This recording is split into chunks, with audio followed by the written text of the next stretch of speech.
Have you heard the dream of Edward Shears, a linesman proud the past 20 years, called Steady Eddie by his mates? He found himself at the pearly gates. Now Eddie stood in shocked surprise at the heavenly sight before his eyes. I've nodded off over my bedtime cuppa. That's the last time I have cheese for supper. His scrambled thoughts were quickly muted by a feathered doorman, sharply suited. Edward Shears, your time has passed. Your life of risk is through at last. You've been a danger, you've been a threat, and now you stand here without regret. His voice was stern, the tone accusing. This dream was getting too confusing. Said Ed with passion, "You're talking crap. I'm not prepared to take this rap. I work the line. I'm Steady Eddie. I never climb unless I'm ready. I'm always safe. I'm always sound. Whenever I'm high up off the ground." So hold your horses, you angelic fake. I'm not falling for this cruel mistake. The sainted one just turned and sighed. Oh, they all say that to those who've died. Those who cause a rash obstruction deny the acts of their destruction. So prepare yourself for eternal shame. You've only got yourself to blame. Then heavenly light began to shine, and Ed let out a desperate whine. "Just one more chance," pleaded Eddie. "I'll show you why I'm safe and steady. It's a running joke with all the lads. I even test the depth of my knee pads. So before you blast me out of hand, let me show you where I stand." Then a voice declared, "Prove your worth," and zapped him straight back down to earth.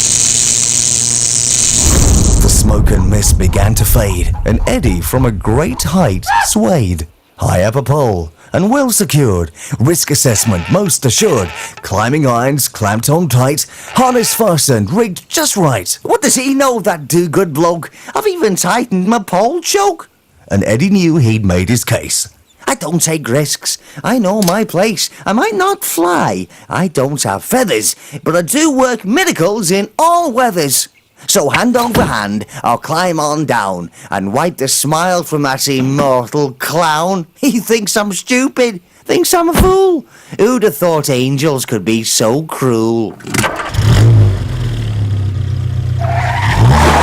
Eddie behind the wheel was fuming, enraged by the angel's harsh presuming. Not a single accident on this job, and now I'm busted by St. Pete's lynch mob.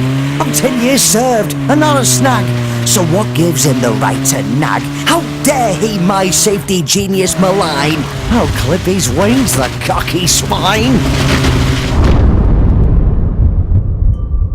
Hey? Oi! What's your game? What's the plot? I've proved me point. This dream is rot. So send me back. I'm not your man. Plus, I've left me butties in the van. The angel's patience was sorely tested, so he did just that, as Ed requested. And at the lights, sandwich in hand, Ed was finally made to understand. Police and fire around him clustered, working slowly, never flustered, cutting, bending, wreckage creaking, the paramedic, a heartbeat seeking. You're super safe when up at height. It's a shame you don't get home tonight.